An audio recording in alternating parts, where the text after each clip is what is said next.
Hello everyone, welcome to my channel. So in today's video, I will show you how to post manual journal entries in Zoho Book. So first you go to your Zoho Book dashboard. Now click on Accountant. Then choose Manual Journal. Now click on New to create a new entry.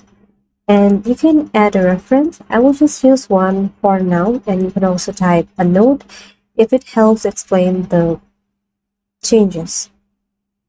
So in this example, let's say I'm fixing an expense error, like we spent on advertising, but we mistakenly record as office supply. So I have put that here already, and all you have to do is I will debit $100 to office supply and credit $100 to advertising and marketing to correct that.